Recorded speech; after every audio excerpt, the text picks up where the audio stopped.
All right, guys. Welcome to another episode of Strictly Sports Podcast. I'm not sure what episode we're on now. I think we've done about 14, maybe. If you don't see some of them on our website, just get on Dan about that. He will get them up there right away. I think we're a couple episodes behind. Not to throw a cheap shot or anything, but lots to get into today. Oh, it started early tonight. Oh, It's a primarily NFL episode tonight, as that is kind of the hot sport right now, the only sport really. But before we get into some of the matchups, there was a lot of shakeup in the AFC. There were some seeding changes, and there was also an upset that one of our resident homers, one of our fans here, is going to be excited to talk about. So let's just jump right into the Browns Ravens first. What a game that was last night. Yeah, great game last night. I want to set the scene first, and I want to talk about a reason or two, or one thing that happened over the weekend as to why we had even more interest in this game between the Browns and the Ravens than we would have had. Got a text Sunday morning on the group chat from the four of us from Dan, and I'm going to read off directly what he said on the text. And he says, "Trav, I'm calling you out for having Ravens bias due to the rivalry y'all have with them." So that really irked me. I guess what I want to say is, yeah, I've been on the Ravens still being a good team and still making the playoffs, trying to tell you that your Dolphins aren't going to make it, Dan, and the Ravens are, and that this game was going to be a big part of that. Cleveland wasn't for real. The Ravens were better. And the bottom line is, before we get into depth, it was a great game. We'll get into that, the good stuff here in a minute. I just wanted to let everybody know it basically sent me to the point where I then told Dan, are we willing to take a wager on this? I was so confident that not only that was it not Ravens bias, it's just me knowing what I'm talking about. And that's the issue here. It's nothing to do with Ravens bias. It's about me being right, me knowing what I'm talking about, and then backing it up with a wager of a box of Martin's barbecue chips, which I can't get in Virginia, and so I rely on Dan for those anyway. Travesty. So it that is. wager was had. We know the result. The Ravens win. And I'm just here to tell you, Dan, that's a baseless and false accusation of me being having some sort of closet Ravens bias.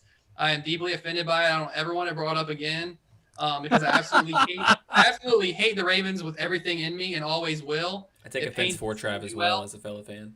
But at the end I'm of the day, glad. I know what they are. I know them very well, and they're a good, solid team. And I basically was just right. It's not that I had any bias. I was just right. That's all. I suppose this is where I should jump in. Let's talk about the game a little bit, first of all, because there are some things that we do need to talk about. One of the things that you just said was you thought you were right because the Browns weren't for real. And I think what we found out in this game is that the Browns are a legitimate contender, a legitimate team. It wasn't like the Ravens came out and just blew them out of the water. The Browns showed themselves to be a legitimate team. Baker Mayfield played a good game. He had the one mistake where I kept going back and forth thinking about, what could have the Browns done differently? I mean, Parkey missed an extra point and a field goal, and then Baker had the interception that led to them getting a touchdown off of that. So if they could clean up their game a little bit, they legitimately had a shot to beat the Ravens last night in that game. So I still think that the Browns are for real. I think that they're going to end up, being a team that you don't want to have to face in the playoffs. Kevin Stefanski puts them in situations from an offensive standpoint where Baker Mayfield can succeed on the majority of the plays that they call. They have two good running backs. So I still don't think that I was wrong in saying what I said.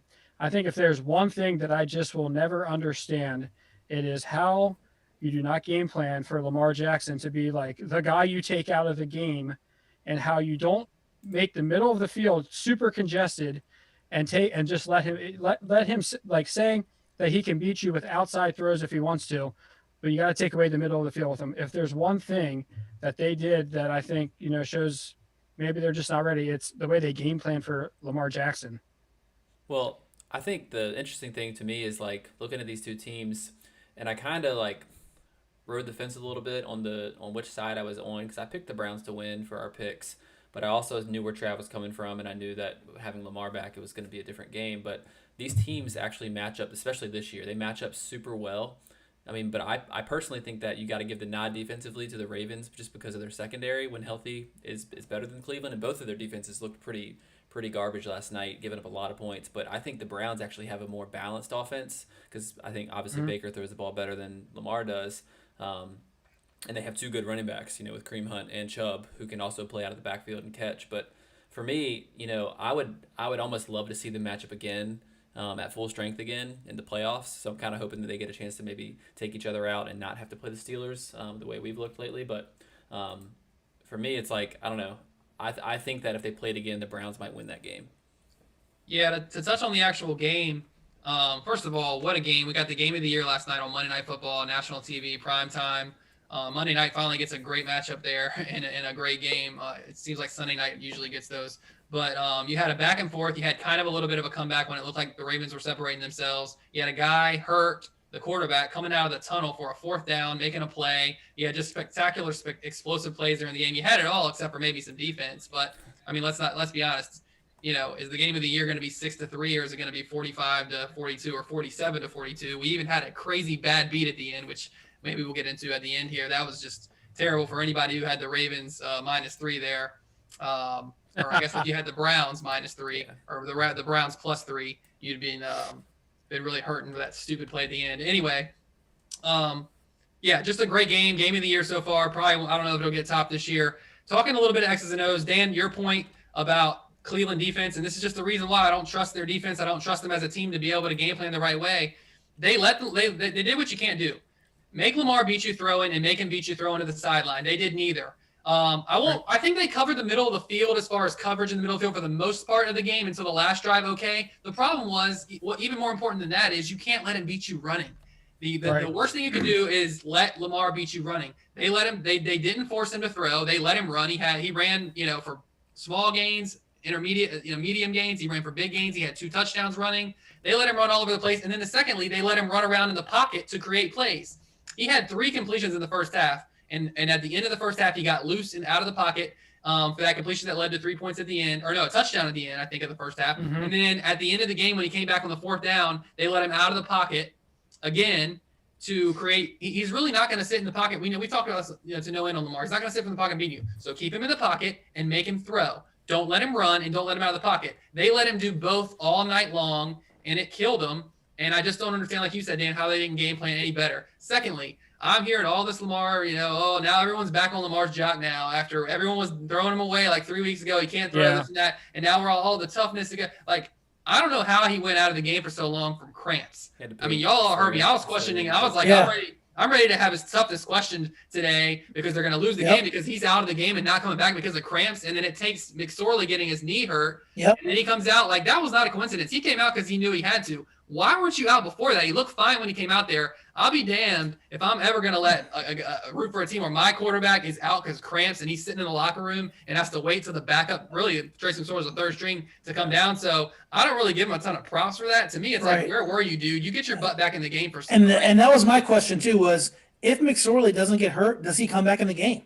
Like, I really want to know that. I don't think we won't know. He said in the post game that he was, on his way coming back and like doing everything he could to get back. But it's easy to say that after I saw he came back anyway. I saw that too, but then I also heard him say that he saw McSorley go down, and that's when and why he came out. So it's kind of like contradicting from what he said. So they I don't know. I questioned that too. They asked him in the post game too. They said, were you watching the score? Were you seeing what was happening? Because when he went into the tunnel, they were up 34-20. But, he said no. He said, I wasn't watching. He said, I was continuing to work with the doc to get work done and try to get the cramps out. But I don't know, man. It's pretty fishy. Let me ask you guys this before we transition to way too coincidental. He came out because he knew he had to. Mm-hmm. Before we switch to the next big matchup from the weekend, or one of the big matchups from the weekend, do you guys think, just quickly, that either of these two teams has a real shot to represent the AFC? Like, do they have what it takes to knock off the Chiefs or even the Bills, who've looked pretty good lately? I give the Ravens a chance, not the Browns. Y'all already knew that. I would actually say that the Ravens would very easily not have the firepower to stick with the Chiefs. We've seen what that matchup looks like. So you give the Browns, a team that lost both times to the Ravens, a better chance than the Ravens. I would. I feel like offensively they're better, and I think we just actually said that. If you shut down Lamar, what do they have? If you shut down Baker Mayfield, they still got running backs. I completely understand that, but I think in that situation the Chiefs are just totally going to outscore them in that game. I don't see the Ravens having as good of a chance. I do think Cleveland's the more well-rounded team right now, but Lamar Jackson was the X factor last night. So if you're not going to stop the one guy on the team, you have to stop.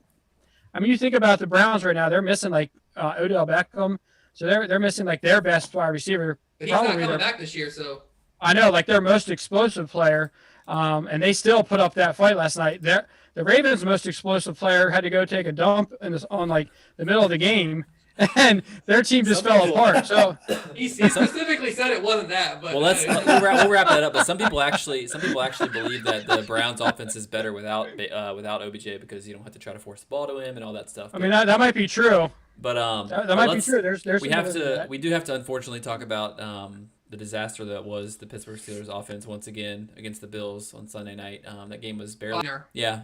This is my second public plea to Mike Tomlin to fire Randy Fartner, as I like to affectionately call him. Yeah, I don't know. I mean, me and Trav have gone back and forth on this many times. You know, since Munchak left, is it the O-line? Is the O-line just getting older? Like, is it just not healthy? Do they not have a desire to run the ball, or is just not there? But what is really going on with the Steelers offense? Yeah, first of all, for that game, the first half was playing out fine for the Steelers. I know their offense didn't look good, but it was playing out the way it needed to play out.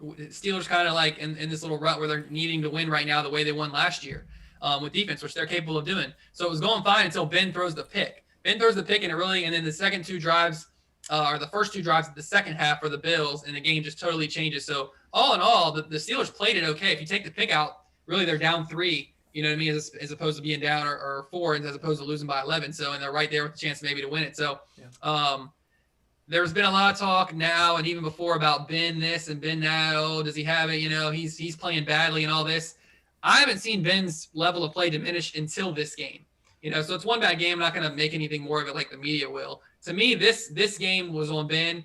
He missed a few throws. He missed giving guys a chance on some deeper throws. Yep. And then the pick 6, like I said, that changed the game. And that's on him. The running game showed, like, I mean, I know it sounds bad because the stats don't look good, and watching it, it's like their running game still sucked. But it's like if you watched us the previous 2 weeks and seen the running game, and then you watch it now, it actually did improve. So maybe there's some life in the running game. It showed promise. Who knows? Like the running game did enough, I think, mixed with what Ben's capable of, to potentially with a good defensive performance to win the game. Let's give credit to the Pittsburgh defense with all the injuries. They played pretty well. I mean, they got a couple turnovers. They held them to 20 points because, you know, gas in the second half. Yeah, 6 of those points of the Bills was the pick 6. So they hold the Bills to 20 points and get 2 turnovers. What more do you need as the offense to take that and run with it? They just didn't. The Steelers' issues are either it's hard to know when you're not, you know, in there hearing the coaches and the game plan and everything. It's either the offensive line or it's the play calling or the combination of both. I don't really think it's been in terms of the overall issues. I think that it would probably, I would lean towards it's Randy Fichtner. It doesn't seem like there's any sort of creativity other than just passing short. They need to throw the ball down the field. They need to run the ball better. So a combination, I think, until the combination of the offensive line and the play calling gets fixed, their offense isn't going anywhere. Yeah.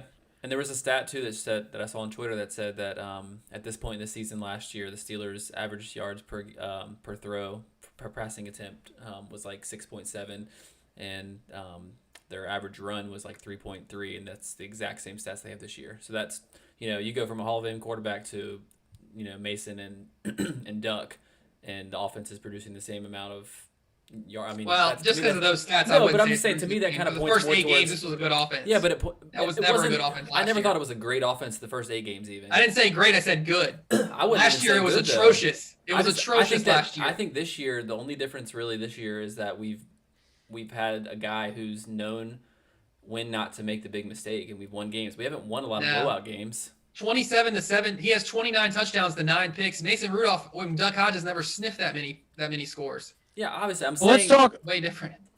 Let's talk about the team that actually won the game, because they deserve, you know, to have a little bit of time here. In particular, Trav's favorite QB in the NFL, Josh Allen, played exceptionally well in the game.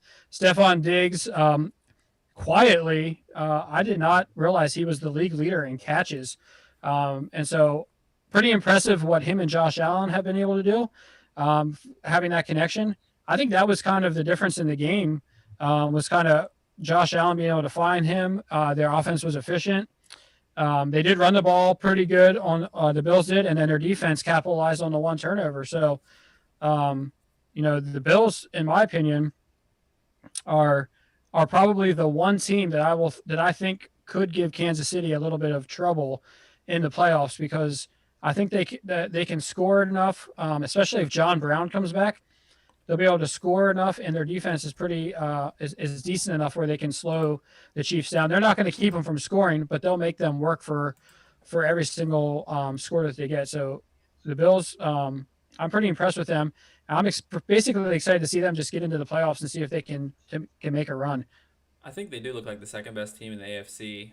But I will correct you, Dan. I feel like he played a really good second half. The first half he was pretty non-existent, as as the game kind of showed. I don't think he only had like 2 first downs in the first half, and then the pick six was the difference, obviously.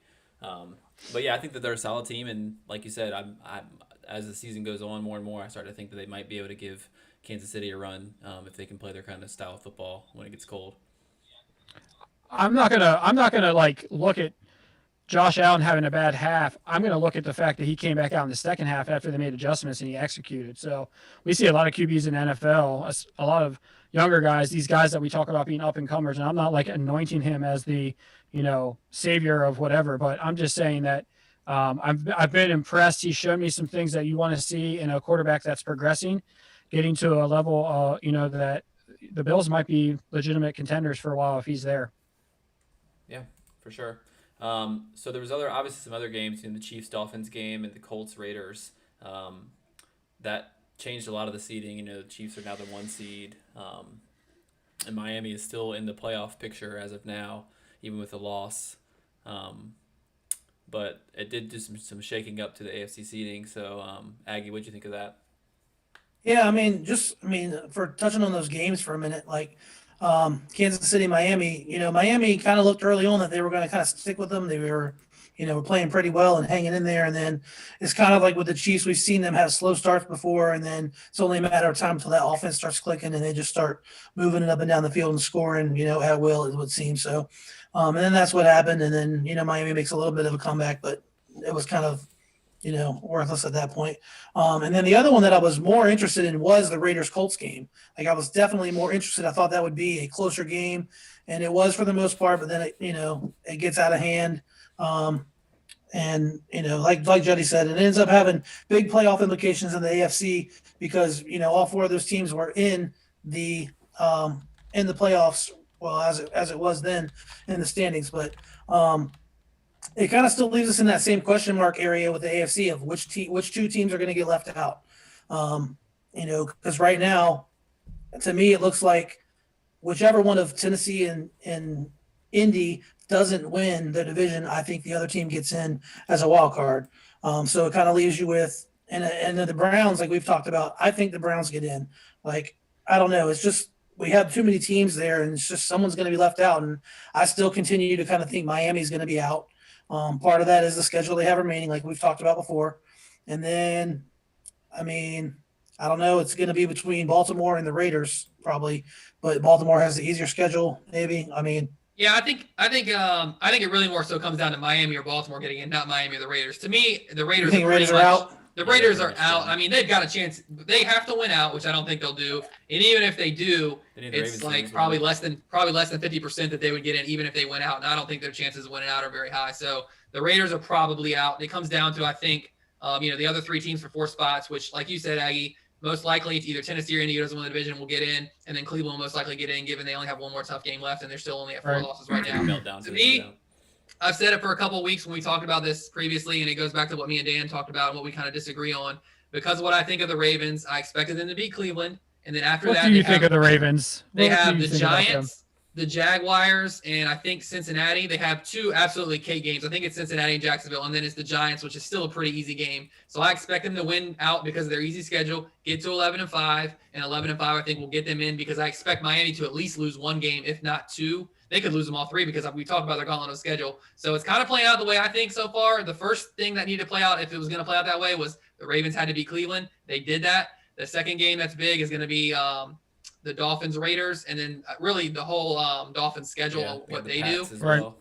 Because as long as the Ravens don't slip up, the Dolphins essentially have to win out or hope Tennessee loses a couple games, one of, which would be pretty bad because they only have one tough game, which is Green Bay. The Colts have one tough game, which is Pittsburgh. Yes, you could lose the teams you're not supposed to, but I just think right now the odds show it's going to come down to Miami or Baltimore. And I think Baltimore has the best chance because of the easier schedule. Yeah, if Miami gets in, then they will definitely deserve to be in.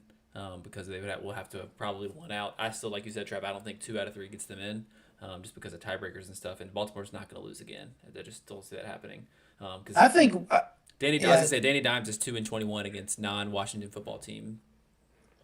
yeah. I think looking at this AFC playoff picture, though, it just really speaks to something we've talked about before, and just this season, really the top heaviness of the AFC. Like you're going to have to win 11, even almost 12 games just to get a wild card spot in the AFC this year. That's Yeah, it looks like tough. there's a really good chance that the 3 wild card teams, the 5, 6, and 7 seed, will all be 11-5, which is pretty impressive. Right. Very Maybe impressive. even You're better 7 than deep that, at yeah. 11 plus wins. That's really Considering the NFC East still doesn't have a team with a winning record.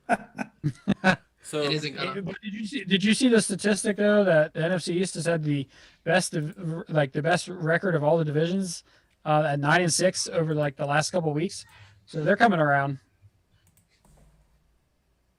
One of the things I did want to say in regards to Miami is the thing that I was most interested to see is, was it going to be a complete and total blowout, and did the moment look like it was too big for Tua? And I saw enough from Miami to still have some belief that they can go in. They're better than the rest of the teams that they play. The problem is that the competition that they play is much better than Baltimore. But what I saw from them and what they did against Patrick Mahomes doesn't have me sitting here thinking to myself that I'm worried about like Cam Newton, or that I'm worried about you know um, Derek Carr. Even though I tend to like Derek Carr, I think that they still have a shot to run the table here at the end of the season. So, like percentage wise, do the Ravens look like they have a better shot because they do play a weaker schedule?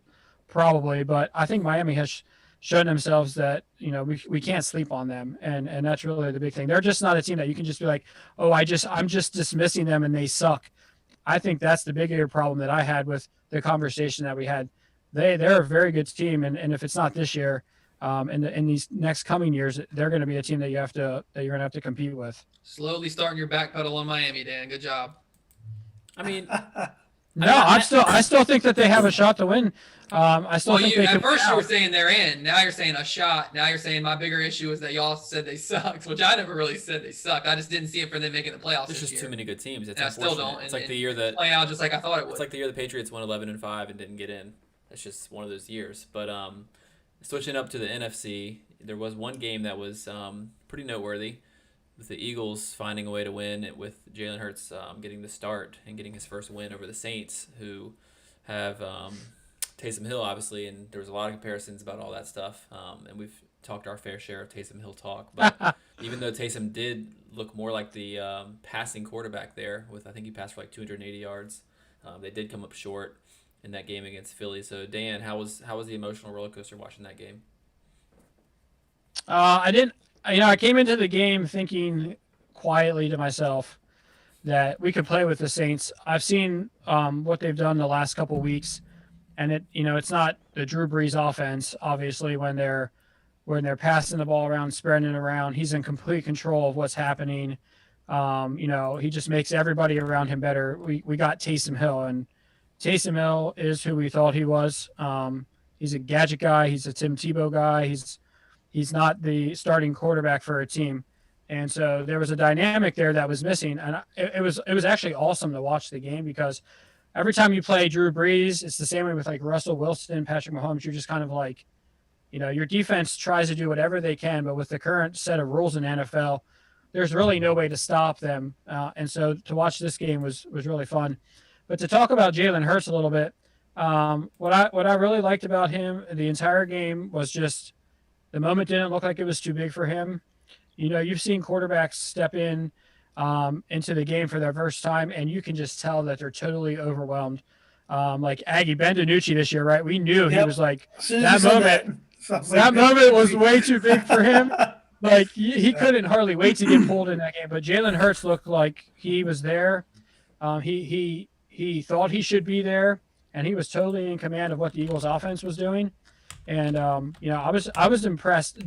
The biggest thing, the biggest attribute that he brought, in my opinion, outside of his legs, which everyone wants to talk about his legs, was his accuracy throwing the football. There have been times when guys have been open and Wentz just throws the ball like erratically. And what I saw from Jalen Hurts was really nice accuracy to receivers that were open, and then let him catch the ball and run with it, which I thought was really good. It was refreshing as an Eagles fan to see a guy wide open not have the ball thrown up here or down at their feet. To watch Miles Sanders catch the ball in stride and be able to do something was like, wow, this is awesome. We can actually see how good this guy is. Yeah, looking at it from the Saints standpoint, this as far as them jockeying, for the number one seed and the positioning for that, they couldn't afford to lose this game to that team.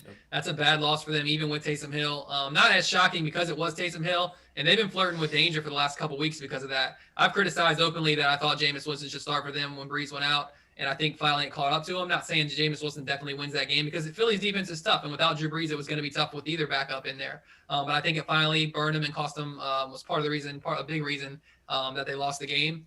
So I just think I would have liked to have seen Jameis Winston really off 3 or 4 weeks to see what he would have done. But at the same time, Hill showed some progress, but it just wasn't enough, and I just don't think he's ready. And I think it finally caught up to him. Flipping it forward to the next week. All right, you got Chiefs Saints, man. To me, I picked that for the Super Bowl at the beginning of the year. Great game on paper if Drew Brees is playing. Will he play? I don't know. You've kind of heard back and forth. I've been hearing he's not going to play until he's like at least very close to 100%. They don't feel like the full range of mobility is there. They're not going to rush him. So I heard like Sunday they said that it was a 50-50 proposition at best. And I'm like, oh, wow. I kind of thought for sure like they were targeting that Chiefs game and he would be ready. So if Breeze plays, I'm really looking forward to it. If not, I don't see any way how they can beat Kansas City. And then if they get down to 4 losses, there's no way I don't think there's really any way they're going to get the 1 seed. Which puts them in a tough spot. Not that you have to have the 1 seed, whatever. They can still get the 2 or 3 and be fine. Last year, not having the 1 seed really cost them. They end up getting tripped up in a wild card game where you figure if that doesn't happen, they could end up in the Super Bowl. Who knows? Maybe, maybe not. But I just think, it's unfortunate. I just really hope Breeze is there. I've been looking forward to this game for a while, since the beginning of the year. Like, this is going to be a Super Bowl preview potentially. And then, just 2 teams shooting it out if they have Breeze. Would be great to see. So I like the Chiefs in it either way. Even if Breeze comes back, I like it to be a good game, and I like the Chiefs to win. If not, then the Chiefs, should handle them easily. And I just really hope Breeze is back for this one. Yeah, I mean, I don't think he's going to be back just because everything they're saying is that he's probably not going to be playing. But I think that I feel like more than anything that the Saints they're just trying to be careful. Like, we all know this is a weird year. We talked about it earlier today about how like there really isn't home field advantage for them. There is. I know they don't have fans, but they do have the indoor elements of playing in the dome. So I think that's the main thing for these teams that are looking for this to get that home field advantage and get those buys. Obviously, you want to rest players, but like Drew Brees he's a pretty old guy. He's been around the league for many years, so having these extra weeks off, even if his ribs are healthy, I think there's a chance. Even Breeze at his best, they might not win that game. I know we as fans want to see it, but I think that Sean Payton has to know that it's a risk putting him out there early. So I think that they think they can make the playoffs and still win the division. With Taysom and not have to rush Drew back. Maybe give him a game or two, and just kind of forego the 1 seed. I don't know. That's just my opinion on kind of what they might be doing. I have a since we're talking about playoffs here a little bit, and maybe we can get into this in the after show. Maybe we can actually play with the playoff predictor in the after show or whatever. But my question is there's a team in the NFC that's kind of lurking at the number 3 seed, which is the Rams at 9-4. They're only a game back of both the Packers and the Saints. And so I don't know what the tiebreaker situation is if the Packers and Saints lose and the Rams win out and all 3 of those teams end up kind of with the same record. But the Rams have been playing good enough football, in my opinion. Like, I'm still not a believer of the Packers. I can't help it. I just struggle to believe in the playoffs they have the formula to win playoff football. And maybe, I'm not saying that I'm not wrong, but I can't be wrong in that. But I just haven't seen enough from them to say, I think that's the team to beat in the NFC. No, I mean I agree. I think there's times where I think they're super inconsistent, but they are winning games. It's people harp on teams not winning well enough, not winning pretty, not Right. blowing teams out that they should. That game they had the close game against Jacksonville, but at the end of the day, they are still the 1 seed for now.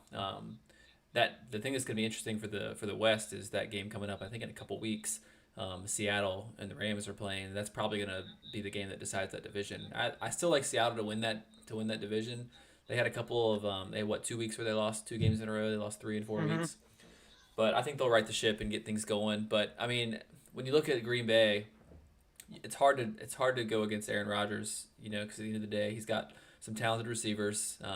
They have a decent running game. I think they have a solid 1-2 punch at running back. And without having a real challenger of the Saints, in my eyes, I just think they're going to get the 1 seed. Yeah, to me, Green Bay having the 1 seed is kind of an indictment on the NFC and how weak it's become at the top as opposed to the AFC. Yep. Because Green Bay to me is I just don't really see them as that good. They don't. We talked about this with them. They get into a big game and they just they throw up a clunker. And I mean, they don't really beat a lot of good teams. They kind of just feast and beat the teams they're supposed to beat. Sometimes they kind of remind me of the Steelers in that way. Like they messed around with Detroit, they messed around with Jacksonville 3 weeks ago, and then everyone rips Ben and the Steelers for that. But then Green Bay, I don't hear anything about it. I just keep hearing like, oh, they're going to be tough to beat in Lambeau if they get that 1 seed. Well, not really. There aren't going to be any fans there just because it's 20 degrees. Plenty of teams playing 20-degree weather. So home field or not, I don't see Green Bay as a legitimate team to win a Super Bowl. I just don't think they're that good. I mean, they could do it because of Rodgers and they're good enough. Like they're going to probably end up being 13-3. Obviously, they're good, maybe 12-4. But like if he gets hot, he gets like hot, they could do it. But I mean, if you just look at them over the last 2 years, yes, they're way better than they were, when they had McCarthy since LaFleur's got there. But they just really haven't like impressed you, to me, against any team good in the last 2 years. Like big win against a big team. They beat the Saints this year, but okay, one time the Saints weren't even playing good the first month. So Aggie, your face when he said McCarthy was just amazing. McCarthy's terrible. He should be out of Dallas, but that's a whole other story. Yeah. Aggie just kind of died a little bit inside. So I don't want to talk about it. So They're gonna be. Hey, he's gonna be back next year. Stephen Jones said we're gonna right this ship fast, man. That's pretty much all we have for the live show today. But we do want to talk about the playoff generator stuff a little bit, Dan. I actually have an interesting. I kind of want to go around with you guys. And I'm gonna have Trav go last on this one, just because I'm interested to see who he thinks, and I want to see his reaction to Dan's thoughts as well. In the NFC and the AFC, who are